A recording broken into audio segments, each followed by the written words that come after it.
नमस्कार प्यारे विद्यार्थियों, आज एक बहुत ही इंपॉर्टेंट अपडेट के साथ हम लोग आए हैं। कब से विद्यार्थी ये जानना चाह रहे थे कि रेलवे ग्रुप डी का जो नोटिफिकेशन है वो कब आ रहा है। बहुत सारे विद्यार्थी हैं जो एक बड़े लंबे समय से इसकी तैयारी कर रहे हैं। तो आज हम लोग रेलवे ग्रुप डी का जो नोटिफिकेशन आने वाला है उसकी एक ऑथेंटिक और बहुत जेन्युइन जो है अपडेट आपके लिए लेके आए हैं।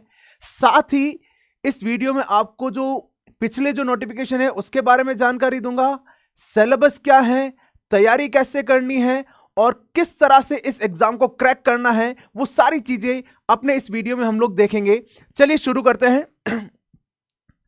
सबसे पहली जो अपडेट की वैकेंसी कब आ रही है, तो इधर देखें आप, ये एक नोटिफिकेशन आपको दिखा रहा हूं जो एनुअल कैलेंडर रेलवे ने रिक्रूटमेंट बोर्ड ने जारी किया था। उन्होंने कहा था भाई जनवरी से मार्च में जो है एएलपी की वैकेंसी आएगी, अप्रैल से जून में टेक्नीशियन, और अक्टूबर दिसंबर में इन्होंने बता रखा है कि L1 की जो है वैकेंसी आने वाली है। L1 की वैकेंसी क्या होती है ये भी देख लें। जो पिछला आपके पास नोटिफिकेशन यहां पे दिखा रहा हूं, जो रेलवे ग्रुप डी 2018 का जो ऑफिशियल नोटिफिकेशन है वो ये है। देखिए यहां पर L1 लिखा हुआ, ग्रुप डी नहीं लिखा जाता है। ये क्या लिखा जाता है? Recruitment for various post in L1 of 7th CPC, 7वां वेतन आयोग का जो पे मैट्रिक्स है उसके L1 को ही ग्रुप डी कहा जाता है। यानी जो ये लेवल 1 आप देख रहे हो, इट मींस ये ग्रुप डी की वैकेंसी है जो कि आपको अक्टूबर से दिसंबर के बीच, और जो हमारे जेन्युइन सोर्सेज है, जेन्युइन सोर्सेज जो हमने पता किया है वो ये बता रहे हैं कि नवंबर जो लास्ट वीक है, नवंबर लास्ट वीक में आपको वैकेंसी मिल जाएगी। 101% ये वैकेंसी आपको मिलनी है। अभी सबसे बड़ी बात, सर वैकेंसी आएगी तो क्या वैकेंसी, क्या 10-12 हजार की वैकेंसी ऐसी छुटपुट वैकेंसी होगी क्या जिसमें कोई मतलब नहीं होगा? नहीं भाई साहब, ऐसा नहीं है। वैकेंसी बढ़िया लेवल पर होगी। वो कैसे? अभी बता रहे हैं कि 1 लाख से ज्यादा जो पोस्ट हैं वो खाली है। ये अभी का लेटेस्ट अपडेट है जो बता रहा है कि रेलवे में 1 लाख से ज्यादा वैकेंसी खाली है, और संभावित, मिनिमम संभावित मैं बता रहा हूं कि कम से कम 60,000 प्लस वैकेंसी आने वाली आपकी। बहुत अच्छा, बहुत बड़ी वैकेंसी है और आप सबके लिए एक बहुत गोल्डन अपॉर्चुनिटी होने वाली है ये। अब बहुत से विद्यार्थी अभी तक परिचित नहीं है ग्रुप डी की वैकेंसी के लिए कि इसमें योग्यता क्या है, किस तरह से तैयारी करनी है और कैसे इस एग्जाम को टारगेट किया जाए। सबसे बड़ी बात, ये जो वैकेंसी है आपको वैकेंसी 7 पे कमीशन की L1 की वैकेंसी है। और योग्यता की बात करूं तो 10th जो है आपकी जो योग्यता है, इसमें क्वालिफिकेशन आपको क्या चाहिए? 10th पास आउट जो है वो सभी विद्यार्थी इस फॉर्म को फिल कर सकते हैं। प्लस इसमें चाहिए होगी आपको ITI कुछ पोस्टों के लिए। अब बहुत सारे विद्यार्थी कहते हैं सर ITI होनी चाहिए या नहीं होनी चाहिए, ITI के बिना भी हो सकता है क्या? तो देखो, ये जो L1 की जो वैकेंसी है ये ऑलमोस्ट सारे जो हेल्पर है, टेक्नीशियन है, भाई इलेक्ट्रीशियन है, उनकी पोस्टें होती है। अब वहां पे भाई साहब इलेक्ट्रीशियन बनाना है तो बिना ITI कैसे बना देंगे आपको? वहां पे मैकेनिकल में आपको काम करवाना है तो 10वीं पास को कैसे लेंगे? तो लगभग 80% जो पोस्टें हैं वो उनमें ITI चाहिए होगा। ठीक है, बाकी 70 to 80% की मैं बात कर रहा हूं। बाकी 20 से 30% पोस्टें ऐसी भी होगी जो नॉन टेक्निकल वाली होगी, या फिर जो कह सकते हैं लाइनमैन वाली जो लाइन पे है वैकेंसी वो रहेगी। तो वहां पे आपको नॉन टेक्निकल वाले जो बिना ITI वाले हैं लड़के, वो भी एक फॉर्म को भर सकते हैं। एक बार वैकेंसीज के बारे में अपडेट करता हूं। ये वैकेंसी है आपकी 2018 वाली। 2018 में जो वैकेंसी आई उस आधार पर आप अनुमान लगा सकते हो। टोटल जो वैकेंसी थी 2018 में वो थी 62,907। यहां पर एक बार मैं आपको फिर अपने पिछले वीडियो में ले जाना चाहता हूं जहां पर हमने बताई थी कि बिना जॉब जो बिना परीक्षा की जो जॉब की बात थी उसमें 7,000 8,000 की जो पोस्टें थी वो पोस्टें ये थी CCAA, है ना, CCAA अप्रेंटिस ट्रेंड इन रेलवे एस्टेब्लिशमेंट। जो कमर्शियल अप्रेंटिस की जो थी ये, यानी अप्रेंटिस वाले जो 1 साल का जिसने डिप्लोमा कर रखा होता है उनके लिए ये अलग से रिजर्वेशन होता है इसमें। तो वो एक तरह से जॉब कंफर्म ही हो जाती है कि बहुत कम विद्यार्थी होते हैं जो रेलवे में जाके अप्रेंटिस करके आते हैं। तो वो पिछला जो वीडियो है उसमें हमने बताया था वो आप अप्रेंटिस वाला फॉर्म भर दीजिए, उसके 1 साल की ट्रेनिंग के बाद जॉब मिलना बहुत आसान हो जाता है। तो वो इनके लिए 12,000 अलग से जो है सेपरेट वैकेंसीज है, अदरवाइज 62,000 वैकेंसी है। इस बार भी 2024 वाली जो पोस्ट है उसमें मान के चलो 60,000 से 70,000 जो पोस्ट है वो आपको मिलनी है। बहुत बड़ी बहुत अच्छी वैकेंसी है ये होने वाली है।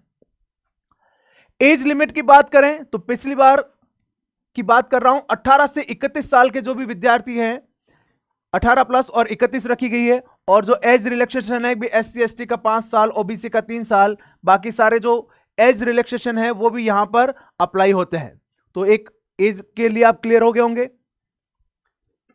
फीस पिछली बार 250 रुपए और 500 रुपए रखी थी। जो SC ST ex serviceman female वगैरह के लिए 250 है, बाकी OBC जनरल के जो थे वो 500 रुपए थी। रिक्रूटमेंट प्रोसेस, सिलेक्शन कैसे होगा सर, जॉब कैसे मिलेगी वो बताए, क्या कितनी मातापच्ची करनी पड़ेगी, कितनी तैयारी करनी पड़ेगी, उस पर बात करते हैं। देखो 3 लेवल है। सबसे पहला बताया गया CBT कंप्यूटर बेस्ड टेस्ट, फिर फिजिकल एफिशिएंसी टेस्ट मतलब यानी फिजिकल भी होगा, और लास्ट है डॉक्यूमेंट वेरिफिकेशन। सबसे पहले CBT की बात करते हैं, कंप्यूटर बेस्ड टेस्ट, यानी सबसे इंपॉर्टेंट सबसे महत्वपूर्ण, जिसकी हम लोग अपने चैनल पे तैयारी करवाने जा रहे हैं। हाँ भाई साहब, आपको फ्री ऑफ कॉस्ट पूरा सिलेबस पूरी तैयारी हम लोग सिलेबस पे कराएंगे। जल्द ही सारी क्लासें आपको अपने चैनल पे मिल जाएगी। आपको बस ये करना है, चैनल को सब्सक्राइब कर लीजिए और अपने सारे जो दोस्तों को है शेयर कर दीजिए जल्दी से। CBT जो टेस्ट होगा वो कितना होगा, 90 मिनट 1.5 घंटे का होगा और 100 सवाल आएंगे। अभी आपको एक मैं प्रीवियस ईयर का पेपर भी बताऊंगा जिससे आपको अनुमान लग जाएगा कि भाई इसमें किस लेवल के पेपर होंगे, कैसी तैयारी करनी है और हम क्या पढ़े। सारी चीजें हम लोग अच्छे से डिस्कस करने वाले हैं।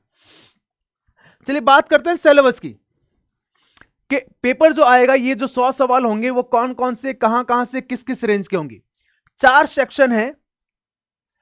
सबसे पहला मैथमेटिक्स, इसके आपके 25 सवाल होते हैं। General intelligence and reasoning, reasoning के लगभग 30 सवाल।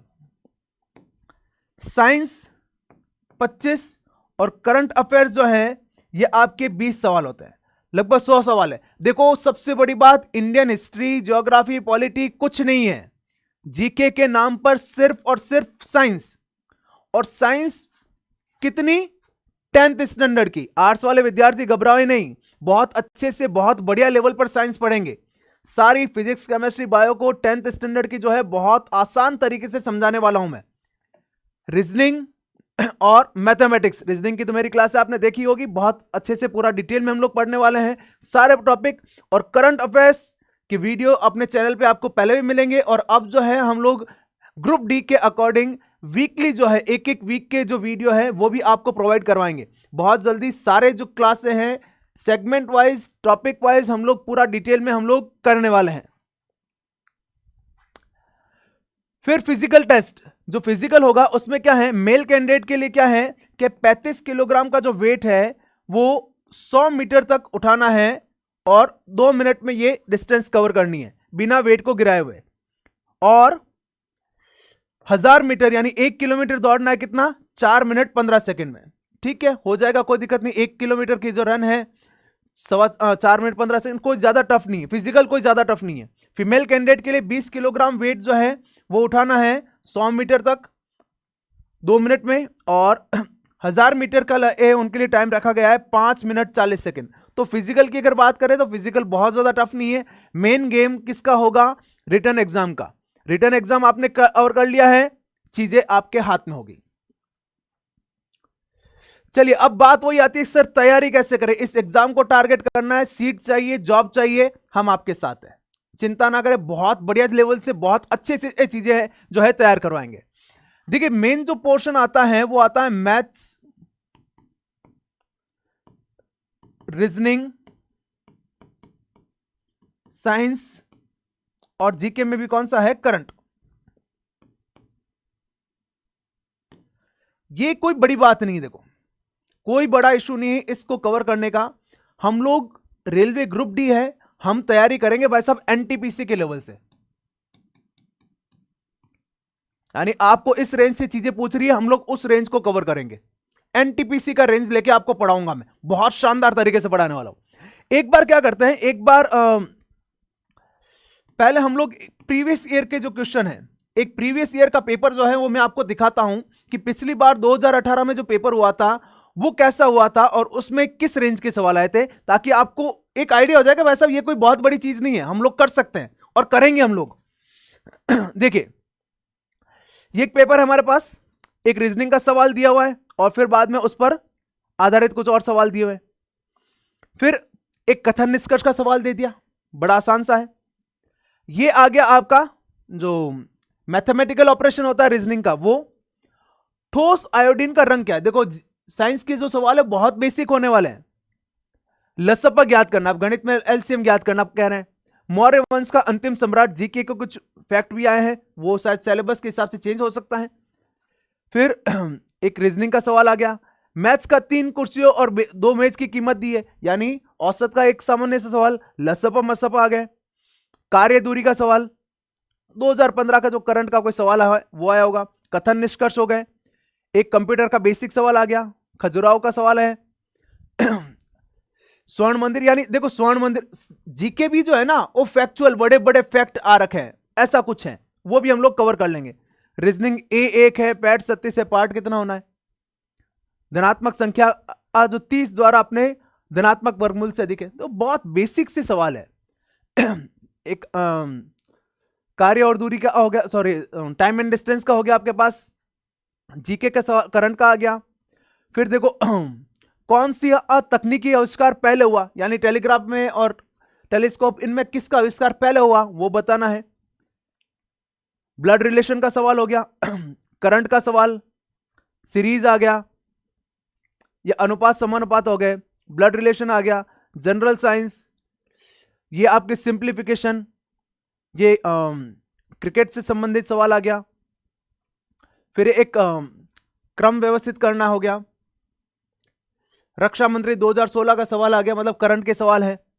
आपकी माध्यिका वाला सवाल आ गया, माध्यिका से ग्रीन हाउस गैस पूछा गया। जलियांवाला बाग के बारे में बात हुई है, ठीक है। कंप्यूटर वायरस नहीं है, ठीक है। गायकवाड़ी परियोजना, बहुत ठीक है। बहुत आसान से जो सवाल हैं वो हमारे पास इसमें देखने को मिलेंगे। भाई एक पदार्थ का पीएच का मान 7 है, कैसा होगा, उदासीन होगा, वैसा क्या ही बताना है। मानव यकृत के सवाल आए हैं। ये आपका कोडिंग डिकोडिंग आ गया, ठीक है। ब्लड रिलेशन के सवाल आ गए। नोबेल विजेता पूछा गया है। कथन निष्कर्ष का फिर सवाल आ गया। कथन निष्कर्ष, कथन अवधारणा, सिलोजिज्म, ये रेलवे पूछता है, ये बहुत। सिंप्लीफिकेशन आ गया। फिर कथन निष्कर्ष आ गया। फिर करंट का सवाल आ गया। फिर एक कथन निष्कर्ष आ गया, ठीक है। मौलिक कर्तव्य से सवाल आ गया। फिर एक डेटा इंटरप्रिटेशन का आ गया सवाल, ठीक है। यानी एक तरह से ये वैन आरेख का सवाल आ गया। यानी बहुत सुपरफिशियल और बहुत सतही जो सवाल है वो यहां पर हमारे पास देखने को मिलता है। यानी यहां पर एक चीज आपको स्पष्ट होगी, प्रीवियस ईयर का पेपर मैंने आपको इसलिए दिखाया ताकि पता चल जाए ये जो एग्जाम है ये आपकी रेंज का है। बस चाहिए आपको सही तैयारी और सही दिशा में पढ़ने का।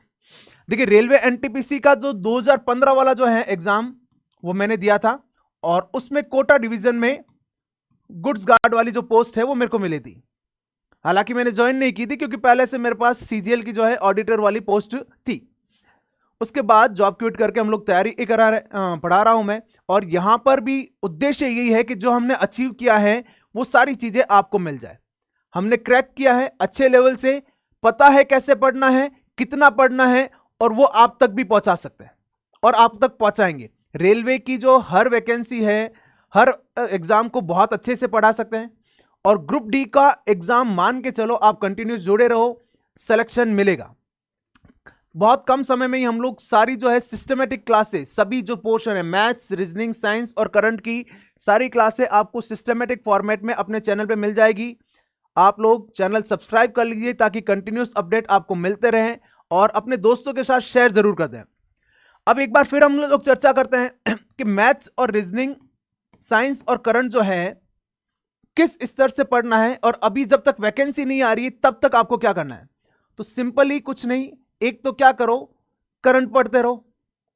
मैथ्स में जो बेसिक कैलकुलेशंस है वो स्टार्ट कर लो, और साइंस में एनसीईआरटी की हमें पढ़नी है कक्षा 6 से 10 की किताबें। आप शुरुआत करें, हम लोग प्रॉपर क्लास स्टार्ट करेंगे, तब हमारी जो पूरी क्लास से होगी साइंस की वो पूरी एनसीईआरटी बेस पे होगी। आप कक्षा 6 की एनसीईआरटी पढ़ना शुरू करें, थोड़ा सा समय लगेगा, तब तक नोटिफिकेशन आ ही जाएगा, और नोटिफिकेशन आने से पहले ही हम लोग सारी क्लासेस शुरू कर लेंगे। टीम पूरी तैयार है और सिस्टमेटिक फॉर्मेट में आपको जो क्लासेस हैं वो अवेलेबल होने वाली है, ठीक है। और आपको रेलवे ग्रुप डी के रिगार्डिंग क्या सूचना चाहिए, क्या अपडेट चाहिए, कमेंट करके जरूर बताएं। और वीडियो अच्छा लगा है तो अपने दोस्तों के साथ, मित्रों के साथ, आपके जो भी एजुकेशनल ग्रुप है उसमें शेयर जरूर कर दें। धन्यवाद।